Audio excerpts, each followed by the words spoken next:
ওখানে যে শান করা ছিল ওই পুকুরের মধ্যে পড়ছে আর উঠতে পারে না। রশি দিয়ে টানা ছেঁচড়া পরে আমি লাশটা উদ্ধার করতে সক্ষম হই। উনি মনে হয় সম্ভবত আপনার প্রস্রাব করে পানি নেওয়ার ব্যবহার করার জন্য পুকুরের পাড়ে যায়।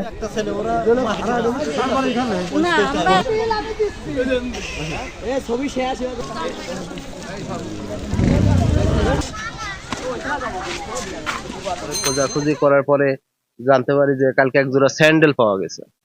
তো সেই স্যান্ডেলটা দেখে আমাদের মূলত সন্দেহ হয় যে এটা তারই স্যান্ডেল।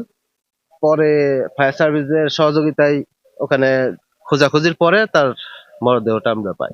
ওনার সেন্সে মনে থাকে না কোন পথে যাচ্ছে, বাড়ির পথে যাচ্ছে না অন্য পথে যাচ্ছে, সেই হুঁশটা পায় না। উনি চোখে দেখে না, কুয়াশার দিনে রাত্রিবেলা নামাজ পড়ে ওই পথ ভুল করে ওইদিকে দিয়ে কলেজ রোডের ওইদিকে চলে গেছে।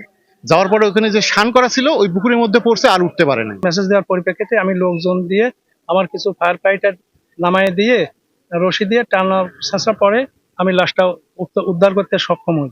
লাশটা ডুবাই ছিল, আমার লোকের রশিতে বাঁধেছে, আমরা ওরা টানিয়ে উঠে আমরা বডি ব্যাগে করে হাসপাতালে নিয়ে আসে লাশটা যাচাই বাছাই করে এখন আমি থানায় হস্তান্তর করবো। উনি মনে হয় সম্ভবত আপনার প্রস্রাব করে পানি নেওয়ার ব্যবহার করার জন্য পুকুরের পাড়ে যায়।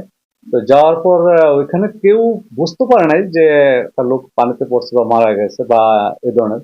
তবে একটা মহিলা তাকে যেটুকু অনুমান করছে যে একটা লোক এখানে পড়ছে বা একজোড়া স্যান্ডেল ভেসে আসছে। তখন আমরা ফায়ার সার্ভিস লোকজন তারা রশি দিয়ে তাকে মানে লাশটা উঠায়।